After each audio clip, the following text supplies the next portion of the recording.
Island Center for the Arts. My name is Hyla Crane, and I'm the Executive Director. And we're so happy to see you join us today. It's Friday, TGIF, everybody.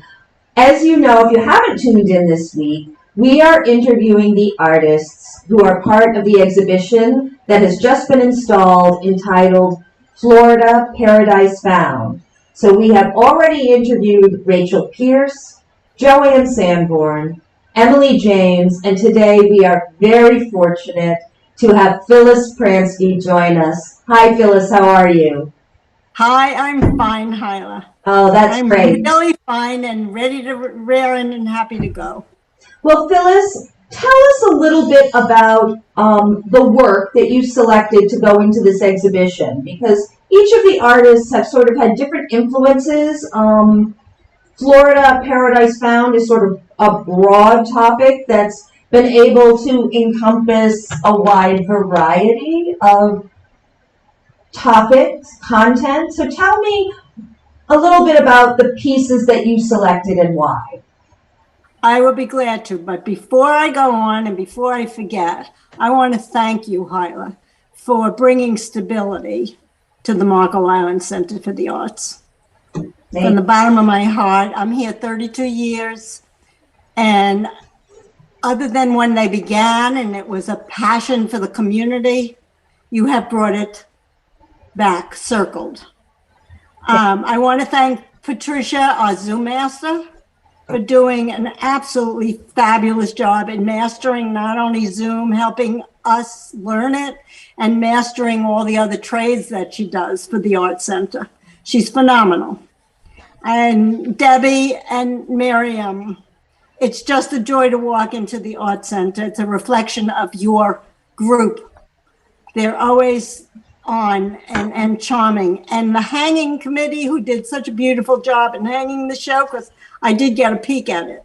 Ken and Jim, to support him, did a wonderful job. And of course, Barbara and Nancy, and for putting it out with Patricia. We are thank you, Phyllis. We are very blessed with our gallery committee, and as I tell everyone, the staff here at the Marco Island Center for the Arts is the A-team, and doesn't get any better. But thank you for your very kind words, Phyllis. We appreciate that. It has been challenging times. They continue right now, and we are grateful to know that there are people, artists, students, members, volunteers who continue to support Marco Island Center for the Arts and who value having a hub for art and culture here on the island. But I'm going to bring us back, Phyllis, to the work that you... I got to finish this. We cannot live on this island without the Art Center. The Art Center breathes soul into the island. It brings spirit into it, brings an art spirit, because this island is just blessed with beauty. And it's up to the artists, the cooks, the sculptors, the potters to bring it out. At any rate, okay, I will go on and tell you about my belief in my art and what I picked and why. And I believe there's power in all of the arts. Not only my paintings, but like I said, in music and dancing, sculpture, pottery, jewelry, just the whole thing. And if it's birthed here on Marco Island, it makes us richer for it. And you're providing the venue to have this happen, which is wonderful. My paintings, what's on exhibit, and just generally the way I paint, they're paintings, but they are sculptured positive stories. Every painting is not a painting of a thing. I did that like everybody else does as a new student or many years of a student. You paint things, apples, oranges, a tree, a portrait. But as I evolved over the years, my paintings became, because I love sculpture and I love the tactile thickness of the paint, and I love mushing around the paint, which is why I choose oil painting. But they're all stories. There's one in there of the Marco Island outhouse, the Otter up on Otter Hill, the outer outhouse. That happens to be my grandson in that painting. And it is the outhouse, but it was fun doing it. And of course they weren't there. Landon is deceased. But the joy of imagining him having fun there was a story that I'm telling with his other grandpa inside in a red shirt. So it's a charming little painting. And every one of the paintings has a different story. The one of me with the three figures is a story. It's a big one. As you walk in, you look forward to it. It's in a corner. That's a story about me making a decision after my husband passed. I worked to make a decision to stay here. And when the viewer looks at it, they'll see the last tiny one in the distance has a glass of wine. I drink to the decision I made to stay here, or at least it's a blessing, it's a thank you. So my goal in my paintings is to bring them to a 3D life. And we see that. We can really see that in your work, Phyllis. Thank you. I thank you for seeing it, because, if you don't see it, then my goal is not reached. I concentrate on looking at the light that shrouds Marco Island. And I actually paint the light. Everything in the painting that's part of the story is the reason for light to fall on. The light shows the story. And if any viewer wants to look at it, look at the light, observe the light, the way it's falling on the painting first. And each object interrupts that light, making you view it, look at it. So anyway, my paintings, my goal is to capture the light here. And because we have so much humidity in the air, it breaks the prism down from the light, from the sky, the sun, and it becomes luminous with all the colors, and it becomes romantic. As Marco Island, if you can't come down here without the mindset of a romantic life. And I'm not talking love and sex. I'm talking the romance of living.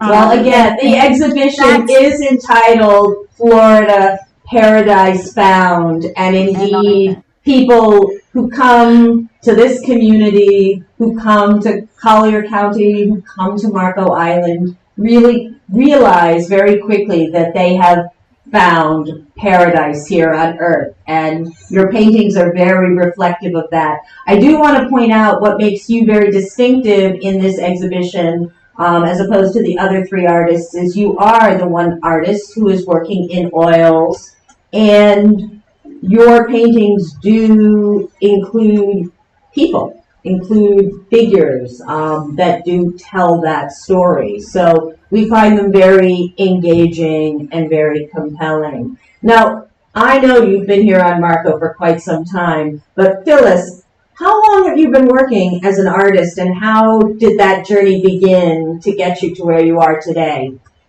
I know we're short on time. I have to make it quick. I will just ramble on. I was 38 years old. My husband had a heart attack. I had a lot of things to deal with, from house and children and so forth. And I went to my doctor and I said, I need a tranquilizer. And my physician said to me, go take a sculpture class. And at night after work and after dinner, I went and took a sculpture class on a little red wagon. I pulled 30 pounds of clay, plastiline, and I started there. And from there, I was pushed into, advised into, I should say, strongly drawing and et cetera, painting. And it was all serendipity. It was all serendipity. It was, I followed a path that I felt, not what I should do. It's something in my gut would tell me, do this. And I know I took a Saturday class, and I couldn't stand that everybody was talking about the plumbers and their relationships. And I got up and I said one day, I'm here to concentrate, to learn how to paint. This is when I started to get a little more into this, not just as a therapy. And some woman stood up, put a hand on her hip and said, if you really want to know what concentration is, go to the Art Students League in Manhattan. And I found myself going on a bus into the Art Students League. Making it brief, I got a 4-year scholarship to go to that, and I was 38, going on 39. I had never drawn, never did art, and this is why I say it's serendipitous. It just all led me. I allowed myself to be open to the universe, as they would say today, as I say today, and allowed to enter get on the path that was, I believe, written for me. Because there was, and that's how I got into art, basically. And one thing led to another. From the Art Students League with fine instructors. My husband had a heart attack, and I couldn't go into New York anymore, so I went to New Jersey, the Ridgewood Art Institute, and studied there, where I got a great training, really marvelous. And then I moved here. And from 1989, 1990, without an instructor, my daily practice, only 24/7, led me into 32 shows a year. Wow. In Marco, Naples, Bonita, Miami, Virginia. I started to travel around. I bought a van. I gave up my Mercedes, bought a van, and really worked. And as a result, I have this fabulous studio that I wish I could flash around. It's called the Yellow Sandbox Studio. I work in it. I teach in it. It has its own lanai and its own old-fashioned brick patio, and it's on the water. So that was pretty much my route, and I couldn't have done it without fine instructors, intelligent instructors that were caring and giving.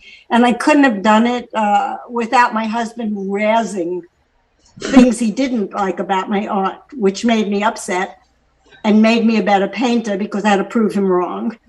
Phyllis, I want to go back to what you just said about instructors, because you are now an instructor here at the you teach in your studio, but you also teach here in the Marco Island Center for the Arts, and you teach both virtually and on site. Can you talk a little bit about when you went from being the student to being the practicing artist to now being the one teaching others? Well, I thank God for Zoom, because I would have exploded without having the avenue to get out to teach, paint, and be involved.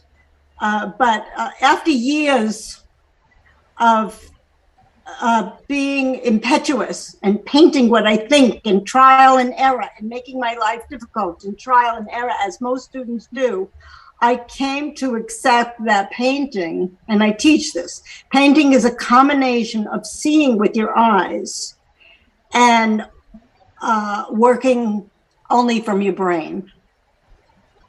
Okay, because our visual system is not designed for painting. Vision scans, brain explores. And that's a really big thing to have a student understand. And I'm at it every single class, over and over and over again. I'll say it over again, because what I'm teaching is how to think. If you can think it, you could paint it. That's amazing, Phyllis. Thank you so much for sharing that philosophy, and I know that your students benefit greatly. I did have the privilege of being able to sit in on some of your online classes this year and get to watch you teach, and it is a really almost spiritual experience what you bring to your students. Now, the last thing with it's, and you've probably answered this for me already, but if you had to pick one person who has been a major influence on you and your art, who would that be? Well, one is very difficult. One. The ancients, and I won't mention the one, but ancients, and even some of the modern artists today that I study, my instructors, my students, seeing their growth influences me. And they ask me questions I have to go back and find the answers to if I don't know, and come back at them. My collectors, they validate my efforts and they share the commonality of my stories and my thoughts. They understand it, and that's why they collect it. And But that I'd like is, to tell you two more. I was about to say, we could go on and on and on, but we are pretty much out of time for today. So I want to thank you for joining us. And I want to you must mention the Marco Island Outdoor Artists. Phyllis has been the person who has sustained and has been the leader of the Marco Island Outdoor Artists, a group that gathers together and paints en plein air. And Phyllis, we are grateful to you for continuing to make this available to artists. If you have an interest in this, please give us a call at Marco Island Center for the Arts, and we can put you in touch with Phyllis, because it might be something that's just the right fit for you. For my friends out there, this exhibition will have its opening reception next Tuesday, January 11th from 5:30 to 7. We welcome you here to the Arts Center. Would love to see you. It would be an opportunity to see this really world-class exhibition, as well as meet the artists and have a good time and meet some friends. There will also be an artist talk where the artists will speak as a panel on January 19th that will start at 6 o'clock. Again, there is no cost for these events, and for anybody who's been here, you know, you will certainly get a complimentary glass of wine courtesy of our wine sponsor, Total Wine and More of Naples. Well, Phyllis, it has been a real joy to be able to visit with you today. I thank you. I thank you for your participation in the show.